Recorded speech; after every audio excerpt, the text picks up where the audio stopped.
And that kept on coming back to me as I lived there and saw what was going on in the country. Today, I'm just going to talk about briefly my background and why I went to Israel, aspects of religion, women of the wall, the role of women in Israeli society, the healthcare system. I'll briefly mention COVID-19 and the alarming news from Israel regarding the pandemic. I lived in Jaffa and I'll discuss that in culture. Next week, I'll be discussing education. I was both a professor at the universities as well as a student. We'll be talking about some advising I did with the Israeli government and IDF, and then also talking about Christianity. And I moved the Christianity section from episode 1 because it was too full. And then the third episode is the West Bank and Gaza, but also we'll be talking about the Samaritans and the Pesach ceremonies in Agrizim.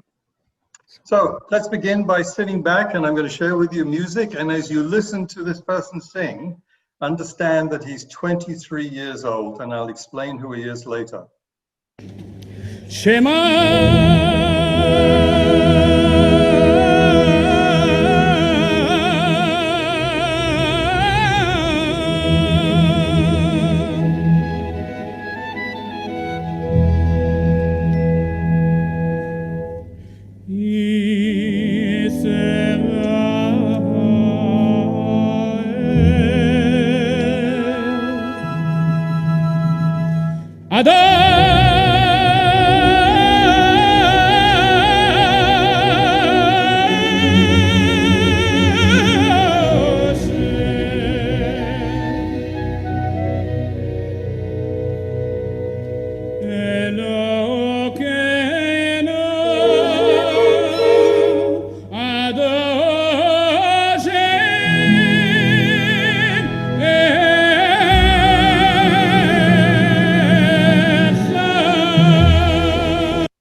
That chazan in a little bit. I was born and raised in Golders Green in North London. This is a picture of Reverend Livingstone, the first rabbi in Golders Green. Picture on the left is the cenotaph and the underground map of London with Golders Green right here. My parents were refugees from Germany. My mother was on the kinder transport and orphaned at the age of 14 as she left Germany. Her parents were murdered. And I grew up in a very Zionist home. My parents did not make Aliyah because my father was responsible for a huge number of families supporting them, but both of them were ardent Zionists. My favorite quote about Golders Green was Ernest Bevin in 1947, who was then Britain's foreign secretary the year before Israel's independence. He said in Parliament, "You give us back Golders Green, we will give you Palestine." I used to spend all my summers on a kibbutz Lavi, which is in the Galilee. This is a picture of my kibbutz mother, Sheila Kritzler, who's still alive. And there was a kibbutz in England before the Second World War where they trained young people fleeing Nazis, and post-Second World War, those young people coming out of the concentration camps. And that kibbutz moved lock, stock, and barrel to the Galilee to form kibbutz Lavi. And my folks were intimately involved with the kibbutz. One of the most dramatic times in Israel after the foundation of the state was the Six-Day War. And it did a number of things. First of all, it was a war of just 6 days that saved Israel from its bitter enemies. It was a war that gave us access to Yerushalayim and the Kotel. It was a war that for people of my generation, our generation, that we walked taller as Jews, and somehow this healed a lot of the wounds associated with the Shoah. But it also led to long-term problems as we get into the West Bank and Gaza and other aspects of life in Israel. You will see some of the problems. But let me share with you this brief video clip, which is 53 years old, of Israeli soldiers entering Jerusalem. אנחנו יושבים על הרכב שצופה אל העיר העתיקה ועוד מעט אנחנו עומדים להיכנס אליה. העיר העתיקה של ירושלים שמאז כל הדורות חולמים עליה ושואפים אליה. אנחנו נהיה ראשונים להיכנס אליה. הטנקים של איתן מתקדמים משמאל וייכנסו לשער האריות.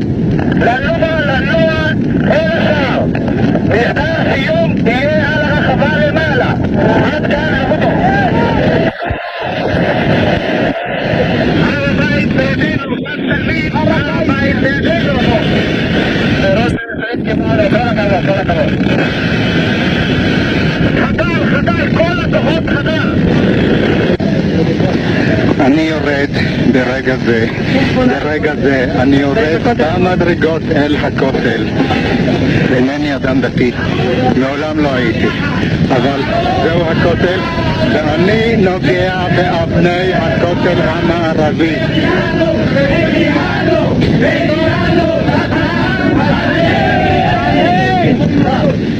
ברוך אתה אדוני מנחם ציון ובונה ירושלים.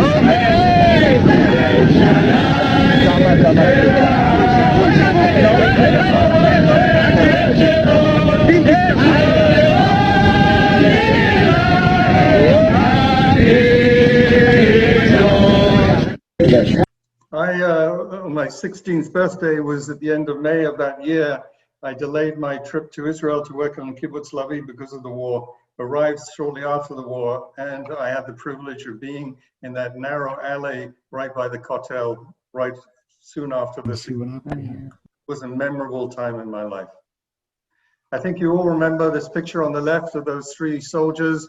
The picture on the right is the same three men 53 years later. We all get older. It's important as I discuss the situation in Israel and what I found to have some background and some statistics that are up to date. So Jews make up 74% of the population.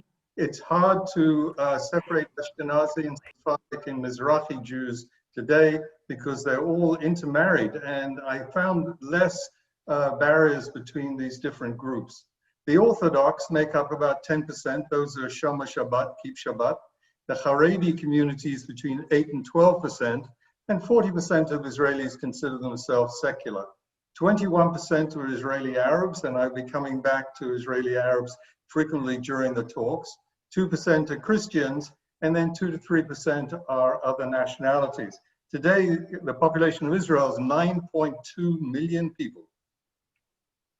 What's the cost of living like? I found the cost of living really high in Israel. If you look at disposable salary per month after tax, in the United States, on average, these are all averages, it's about $3,200. In Israel, it's about $1,800. Apartments are about 3 times the cost per square meter. Utilities are much higher. Dozen eggs cost you more. A VW Golf in the United States costs approximately $20,000, in Israel's $36,000, and the CPI is much higher. This leads to enormous problems, including poverty, and 1.8 million Israelis, half of them children, live in poverty. Poverty in Israel is described as $1,600 for couples per month. Now, the poverty is largely among Israeli Arabs, among Haredi community, and other ethnic groups, but it also impacts young people coming out of the army. You can imagine you get out of the army at age 21, 22, you go to university, you want to become a professional, you're starting your career at least 3 years older and trying to find a home. Rents are very high, property is very expensive, in part because a lot of foreigners bought property in Tel Aviv.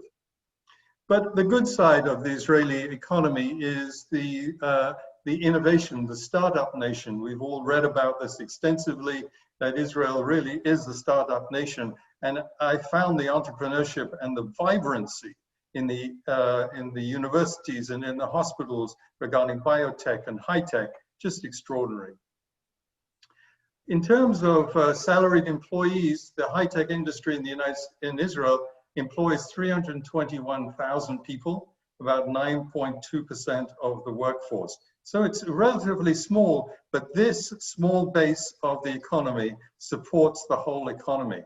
Aside from tourism, this is the most important part of the economy. Let's switch gears and talk a little bit about religion. And the first is, what about the Masorti, the conservative movement in Israel? So this was my shul, walking distance, about 15 minutes from where I live in Neve Tzedek, which is a suburb south of Tel Aviv. A beautiful, beautiful shul.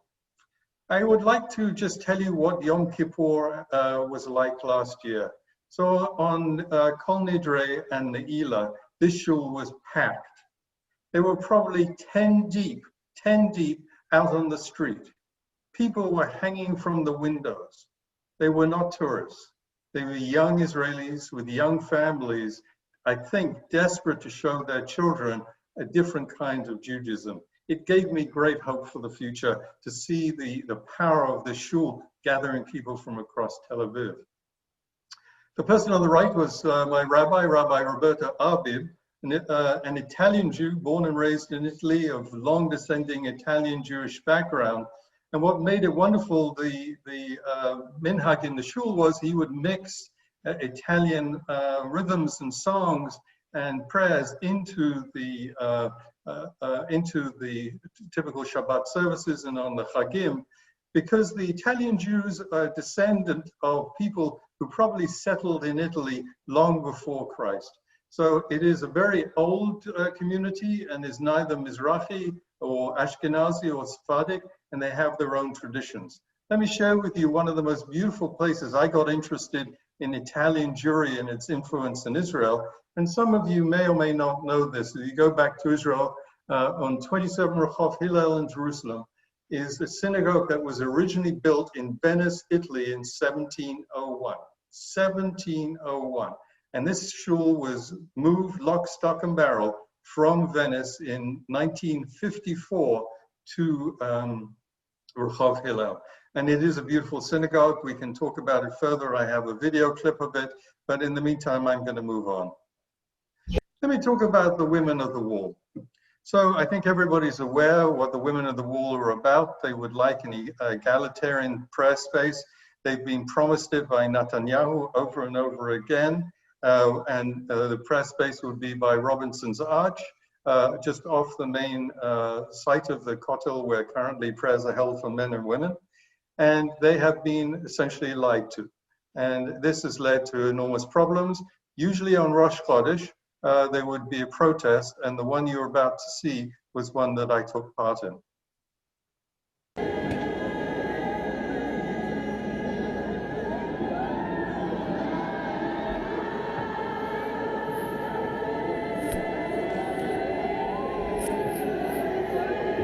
תתביישו לכם!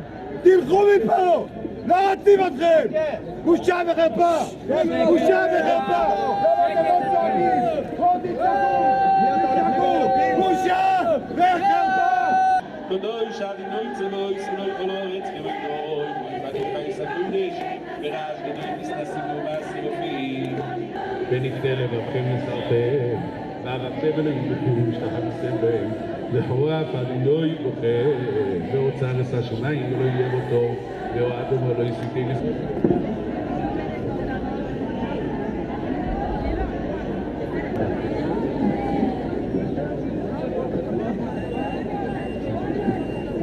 Там у меня есть мальчик, который...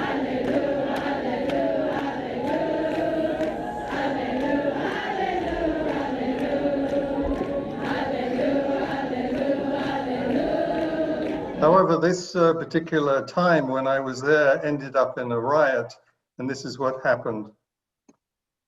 1 second.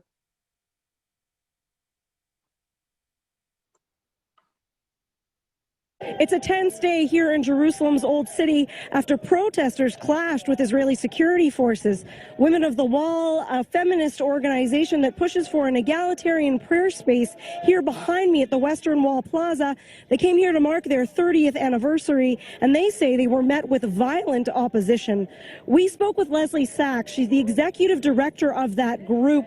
She told us that this morning when they came to pray, protesters assaulted them, and they made them feel that they were so violated and that their holy scrolls would be ruined. So they moved to a different location so they could pray in an egalitarian prayer space where they felt safe. Let's hear what else she told us about this morning's events. Being Jewish, there are many different ways of being Jewish, of practicing your Judaism. And this is what we are trying to do over here. And there's also that gender aspect, and that is that women cannot should not ever be silenced.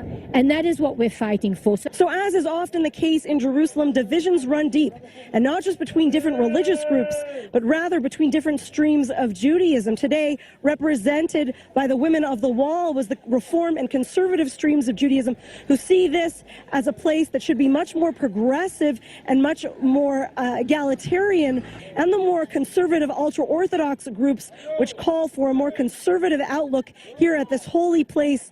Those two streams clashed today, and all these issues will be talked about in Israel's upcoming elections just in a few weeks coming up the pike. Emily Rose, Jerusalem's Old City, I-24 News. The Leslie Sachs there is no relative, a wonderful human being.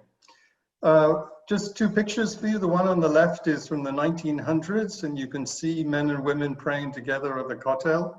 The drawing sketch from 1854 on the right, you can also see men and women praying together at the Kotel.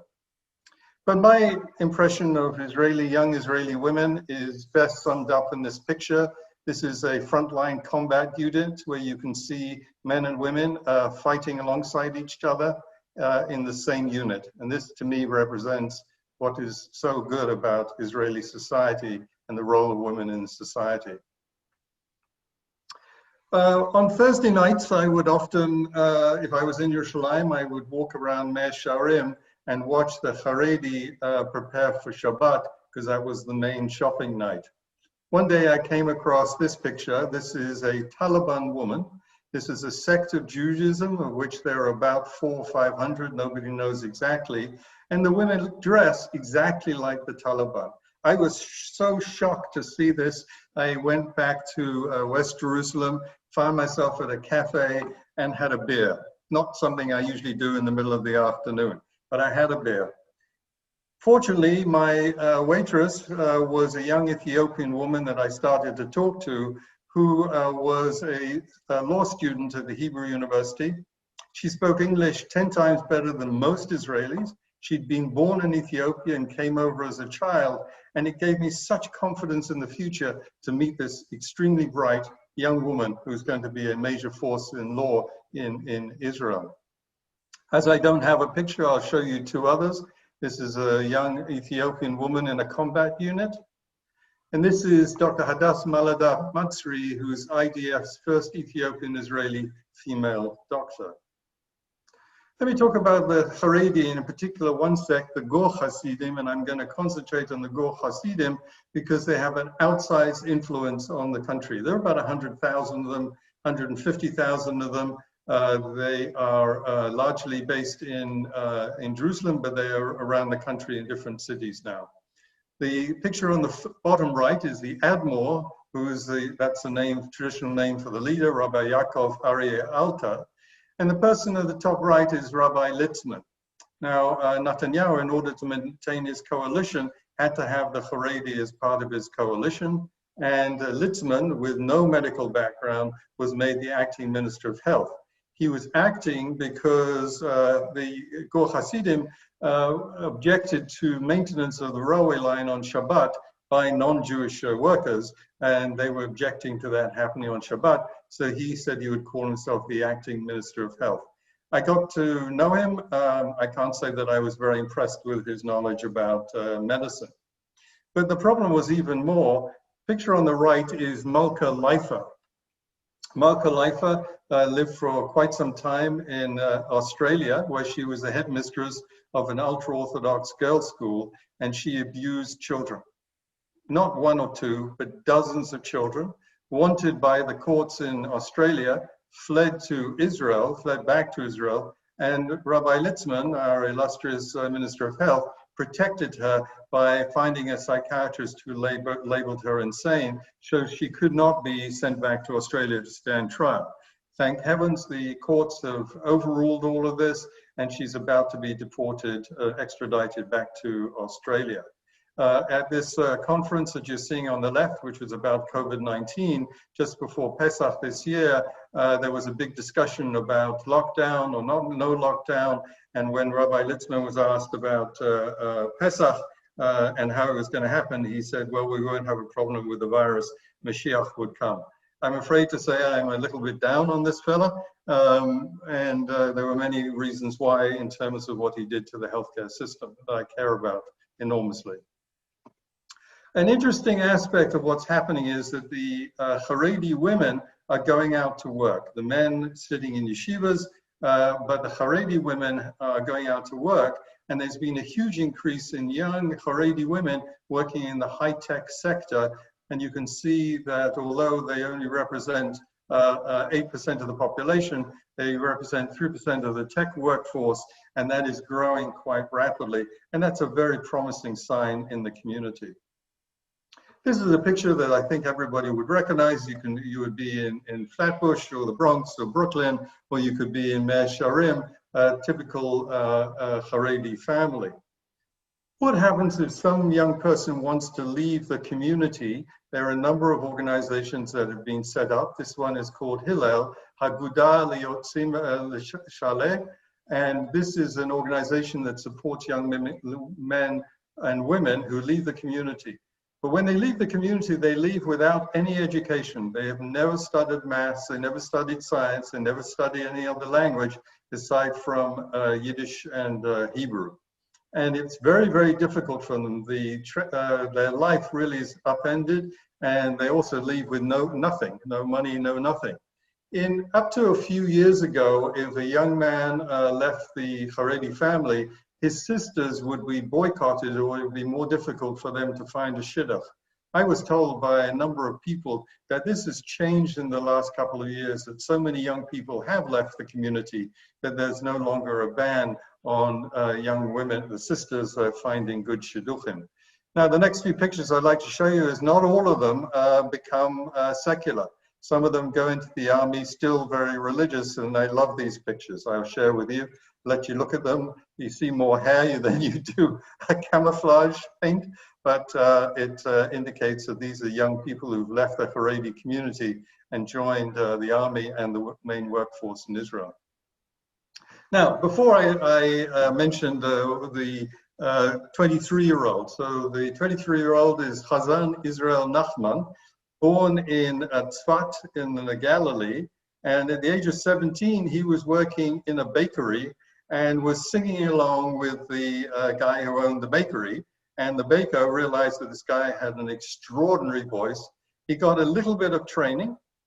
He now sings. He's now the chazan at a shul in Tel Aviv, and I used to walk across town on Shabbat to hear him.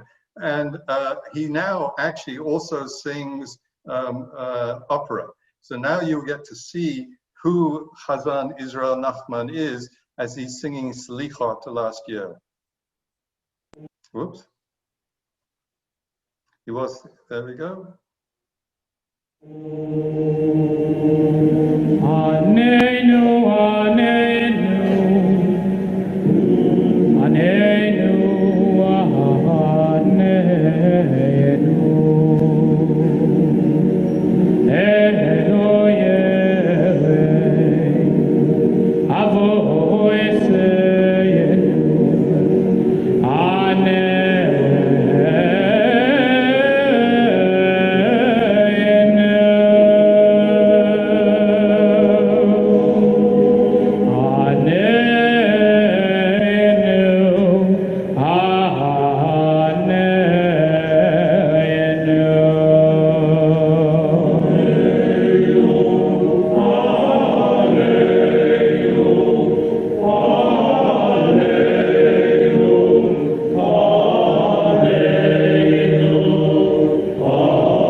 Well, you get the idea. Extraordinary young man, and the thought of him singing opera, and he still has his payas and he wears a streimel on Shabbat is really just two worlds coming together that one normally wouldn't see.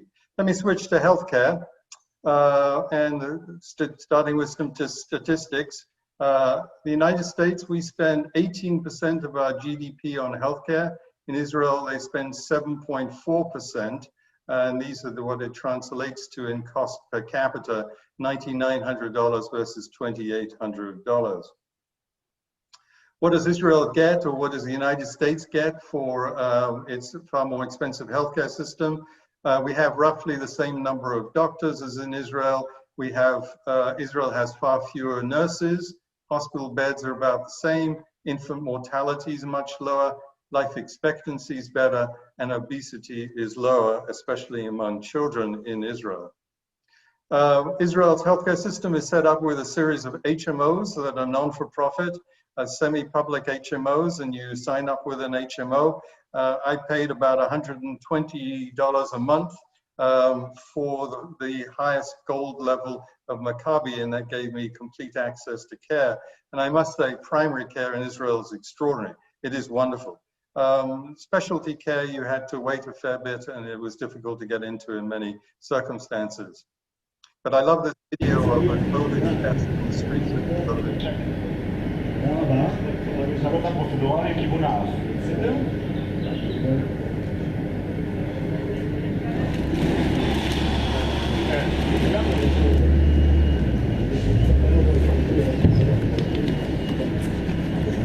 So this is how in Tel Aviv you can get your COVID test on this video. Okay. I'm afraid that I'm just going to take a slight detour because this is after I left Israel, but this is really an important issue. Israel is going through its second lockdown of 3 weeks. Here you can see the number of cases.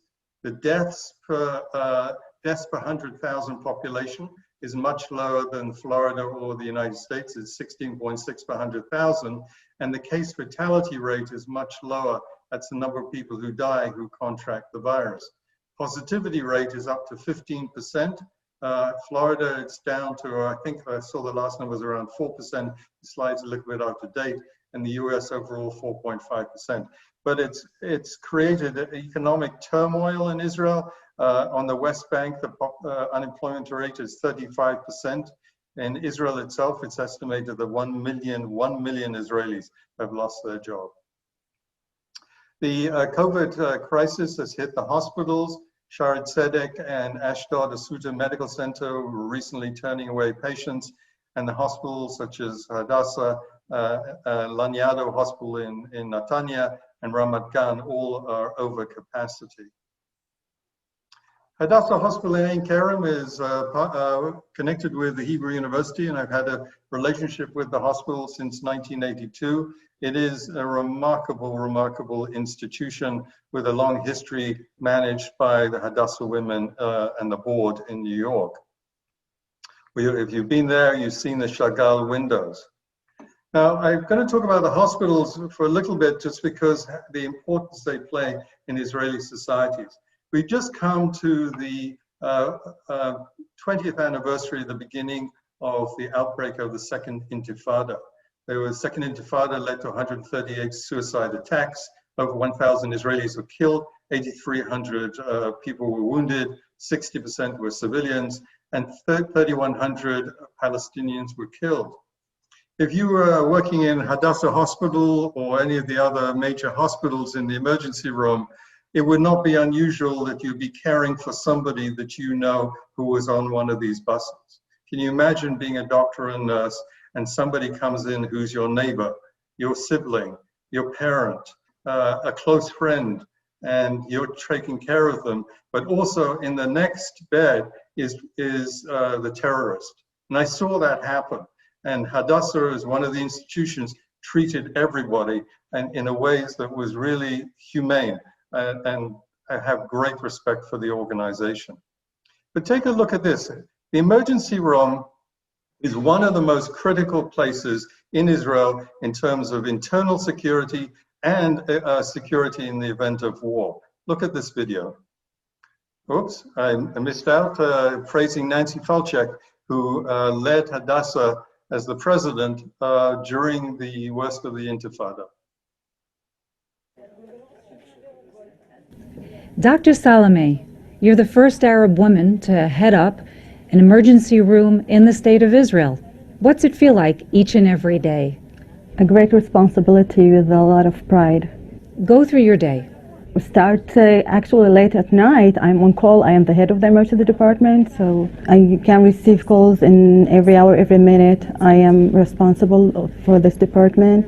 How do you juggle family and running an emergency room? It's quite challenging, actually, but as a woman, you know, women can multitasking, what men cannot. So a lot of multitasking, actually. Sometimes I'm more with my family, and sometimes I'm more in the work. Depends who needs me. How did you get there? This certainly could not have been easy. No, it's not, actually, but I'm very motivated with the difficulties. People would say that you can't do what you did. That's right, and they did, all the way. Even before I was accepted to the medical school here, they told me you have no chance to be accepted. I came from a very small community in the village, and just to move to the big city, to the Jerusalem, with the different language. I studied Hebrew in the school, but it's not the same, not at all. But as I said before, the greater the challenge, the greater I'm motivated. Do you feel you're a role model for other young women who aspire to go into medicine? Yeah, being a director, a senior doctor in emergency department is quite challenging, as being a mother for small children. From this stage, I can say for the young medical students and the young women doctors, dream big, as Henrietta Salt said once, and persist, and you will get your dream true. What was the worst situation that you remember encountering where you thought you weren't going to make it? This was too hard. Well, the first year of medical school was very hard for me because I came not prepared, not enough a background of chemistry, biology, and it was hard for me. And besides the language, everything was in Hebrew and English, and my mother tongue is Arabic. You're in a hospital that treats everyone, Israelis, whether they're Jewish, they're Arab, minorities. Do you ever feel any differentiation? It's an oath between me and God. I'm going to help anyone with no bias, not race or gender or religion or anything else, as a human basis. And that's all. So an extraordinary lady, and reflects wonderfully on Hadassah for choosing such a person to lead their emergency room, a very politically sensitive position. And this time I was in Israel, I spent most of my time with the Rambam healthcare system, which is allied with the Technion University in Haifa. Let me show you their emergency room. Their emergency room is confronted with the fact that the Haifa is right next to the Lebanese border, Hezbollah is right across the border, and in 2006 Lebanese war, Haifa was evacuated completely, and Rambam had to deal with a large number of casualties. So this is what Rambam did because of the proximity to the border.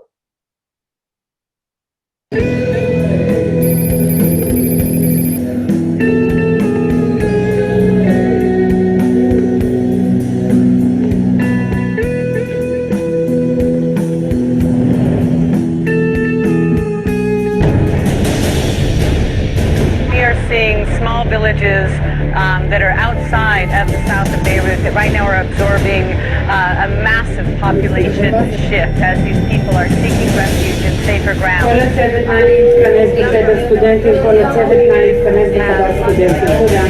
By over 10 times the size that they were 2 weeks ago. טוב, שלום לכולם.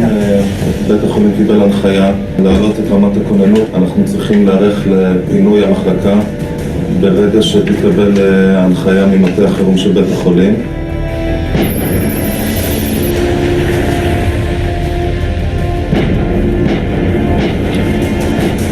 We are seeing small villages that are outside of the south of Beirut right now are absorbing a massive population shift as these people are seeking refuge in safer ground. Number of villages that we're working in have populations that have increased by over 10 times the size as they were 2 weeks ago. Villages of 5,000 people now have 50,000 people. They don't have enough water. Rivers run dry. That means they can't flush the toilets, they can't bathe. We're looking at a possibility of a real sanitation and health problems in just a few days. And the basic supplies are Israeli Defense Forces fired a Tammuz anti-tank guided missile at a Syrian post in the southern Golan Heights. There were no casualties on the Israeli side. The Syrian post was destroyed and 2 armed Syrians were wounded. Following the incident, construction of the northern border fence was halted. I think you get the idea that this underground garage within 72 hours can be converted into a 1,000-bed hospital equipped with the latest ICU equipment and operating rooms. I'm sad to say that last week this underground hospital was activated in order to deal with COVID patients in the north of the country. And who's the head of the emergency medicine at the Rambam Healthcare Campus? It's also an Israeli Arab, Dr. Aziz Dawasha, a really scholarly physician who's shown great leadership skills and deals with very, very difficult political and medical issues. The other major teaching hospitals in Israel are Shiva Medical Center in Tel Aviv and Soroka in Beersheba.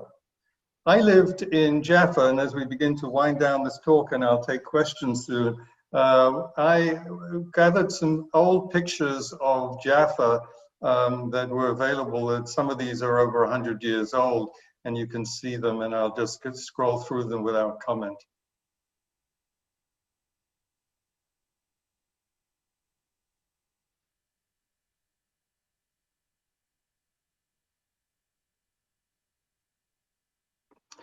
So during the time of the mandate, in 1922, the British did a census study and showed that 20,000 of the inhabitants were Muslims, 20,000 were Jews, and 6,800 were Christians.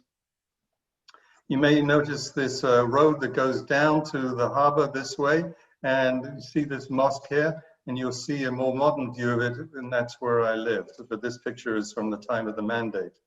So I lived between this mosque and the Armenian monastery.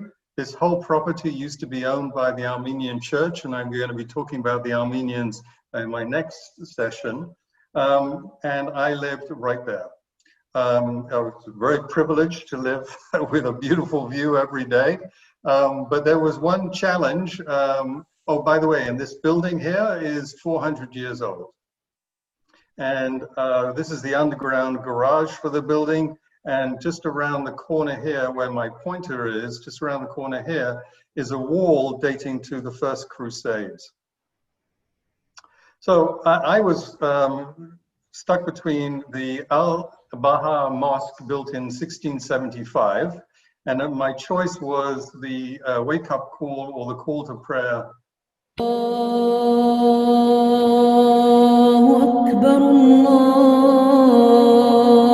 And they would compete with the Armenian monastery on the other side of me.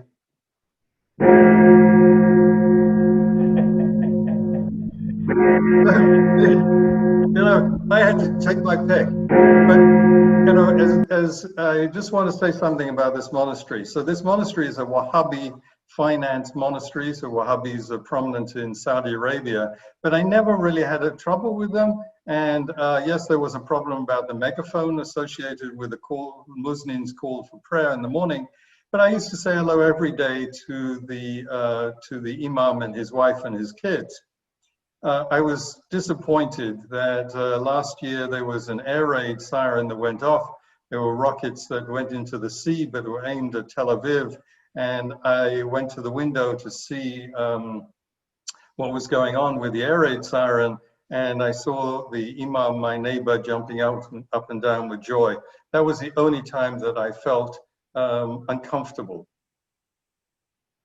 This is a picture of Napoleon Bonaparte, who actually visited the building I lived in, and this is visiting the plague victims of Jaffa from the 1800s. So my favorite time in Jaffa was Christmas, Hanukkah. So the mayor of Jerusalem, mayor of Tel Aviv, used to come and light the Christmas tree, And then we had the Chanukiah, and we started with the Chanukiah, and everybody, there was Christians, Jews, Muslims, Orthodox Jews as well, were gathering around the Christmas tree singing Christmas carols. It was a sight to be believed, and wonderful evenings, memories of Christmas in Jaffa.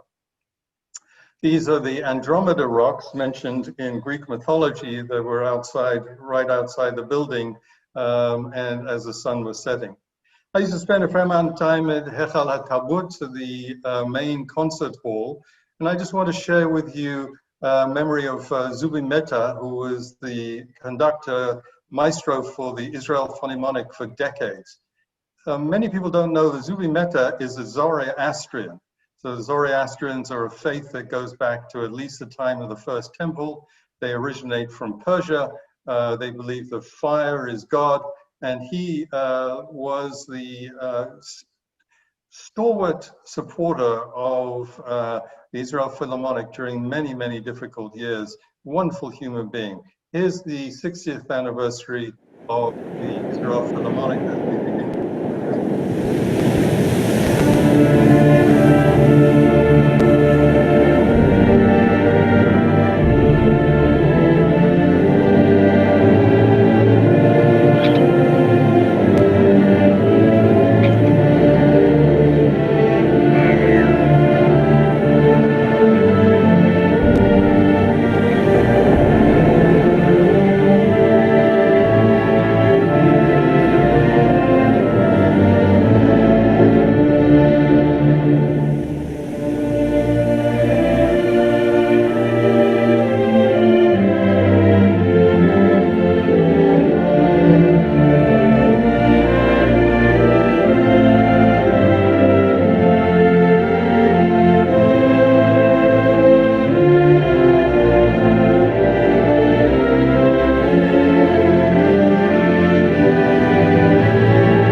Shimon Peres once said, Israel has its attractions. It's the most dramatic country in the world. Everybody's engaged. Everybody argues. When I leave Israel, I get a little bit bored, you know. And he's so right, so right. It is a country of great contrasts. And I've just exposed you to some of the elements. And in the sessions coming up, you'll begin to see some more. And as I said, next week, I'll be talking about life on the campuses, life as a student and as a professor. Be talking about Church of the Holy Sepulchre and the Armenian Church of St. James, my encounter with the Leo Beck High School in Haifa, my role as a consultant, and the remarkable IDF unit 669 Sheshesh Tesha, and then West Bank and Gaza, and my visits to those areas, as well as the Samaritan Pesach. Thank you very much. I'm able and ready, willing to take a few questions. Ben, thank you very much for that amazing presentation. I think everybody would agree it was incredible. Certainly looking forward to the next two installments. I'm going to start off, by the way, can you hear me all right? Yes, I can hear you fine. All right, I'm going to start off with, there's really only one question in the chat, so let's start with that, and then I'll ask people to raise their hands and I'll call on you. So from Sandra, she asks about the difference between Haredi and Orthodox, because I think probably that's an easy thing to get confused. What makes Haredi different than just Orthodox or ultra-Orthodox? So the Orthodox are people who keep the Sabbath. They won't drive on the Sabbath. They keep strict kosher. They may send their children to special schools, but they participate in the full life of Israel. Their kids go to the army. They go to university. They participate in the commerce of the country, and you find them in every walk of life. The Haredi really do keep themselves separate from society. They dress in a certain way. We're beginning to see some cracks in that separation, as I showed you with the women who go out to work in the high-tech sector. But that's really the difference. The Haredi are the people who wear the special costumes that emanate from Middle Ages in Poland, or 200-300 years ago in Poland. All right, thank you very much. So then I'll ask folks if you will please raise your hand, and I'll try to get everybody in. I'll call on you one by one. So I see Susan Prohofsky. Please unmute your mic and ask your question. Well, as a very active Hadassah member for my whole adult life, I appreciated hearing your approval of Hadassah Hospital from an outsider, not just from the Hadassah officials saying how great we are. So that was very helpful. And I see you also got a message from Nancy Falchuk. So yasher koach. Well, my relationship with Hadassah started in 1982. I just finished my training at the Brigham, and I had a faculty position waiting for me. My wife and I went to Israel for a few months to take a break, and I landed in Israel, and Israel invaded Lebanon. And so for a short period of time, I ran the obstetrical service at Hadassah in Ein Kerem, and that's how I fell in love with the hospital, with the people, its mission, and really appreciated the Hadassah women, their devotion to the institution. Anyone else? Raise your hand, please. And raise it high so you can see. Let's see. Oh, okay. Neil, go ahead. So first of all, Toda Rabba. What a beautiful presentation with your footage and your explanations. So beautiful. It was really moving. Thank you so much. I'm just curious about your connection to Lavi. Did you actually live at Lavi? So I spent from my bar mitzvah till I graduated high school, I spent every summer working on kibbutz Lavi. My parents didn't want to send me to camps, and I worked in the fields. I worked in the vineyard, in the fish ponds, and in menial jobs, and it was a great education. But all the people in Lavi, they spoke English. Nobody spoke Hebrew. It was a very English kibbutz. But they all emanated from Thaxted, which was this kibbutz in England. And my father had helped Thaxted when Thaxted was running. Well, it's as we understand, it's pretty much a traditional kibbutz still. As you rate them on the spectrum of kibbutzim. Yeah. And Sarah and I have led many tours to Israel over the years, and I think for three of the tours we took, we always had to stay in the Galil, and we took the group to Lavi. We got to know the people. It was a real pleasure to be there, and the meals were very nice, and it was beautiful. We also had a connection to a moshav about 20 minutes from Lavi, a small moshav called Hazorim. I'm not sure if you know that it's toward Tveria, and we are very good friends of a person who works at Lavi. You probably know her. She works in she's kind of the secretary of the furniture division, the synagogue furniture. Her name is Limor Avram. You know? I don't know. Anyway, and sorry to be so personal, but as long as no, it's fine. Okay. If I may, I'm going to ask you a question too. Several years ago, I made a speech at the temple, basically putting the notion of apartheid in Israel, putting that to rest with a bunch of examples. But having lived so much in Israel, would you please address this notion of apartheid in Israel and what the participation of Israeli Arabs is in everyday Israeli life? Well, I gave you two examples of the most sensitive place in a teaching hospital is to be the director of the emergency room. And both the Rambam Hospital and at Hadassah in Har Tzofim and Mount Scopus, they're both Israeli Arabs. And I'll talk next week about the role of Israeli Arabs in the universities. In the classes I taught at medical school, in the Technion and in the Hebrew and Tel Aviv University, about 25% of the class, 25% were Israeli Arabs. So they are fully integrated. They have the wherewithal, the education. I mean, to get into the Technion, it's the hardest medical school to get into in Israel, without a doubt. And to find 25% of the kids there of Israeli Arab background was really wonderful to see. But you find them in every state. So to think that it's an apartheid state is so outrageous that you can't imagine. Perfect answer. Thank you. Anyone else? Hand? Let me check another page here. I don't see anybody else. 1050. I don't know who 1050 is, so go ahead, unmute yourself. It just says 1050 on your screen. I think he's just waving at us. It could be just waving. All right, Spectre, did you have your hand up? You just have to unmute. Unmute. No? Can't hear you. Let's see, who else do we have? Sorry, Sue. She wasn't. Anyone else? Who appears? Julian Dunn, I see Julian Dunn, the Friedmans, unmute yourselves.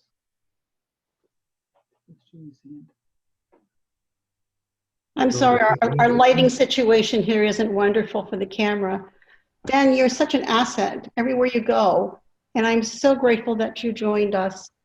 When you were living in Israel, did you raise your children there?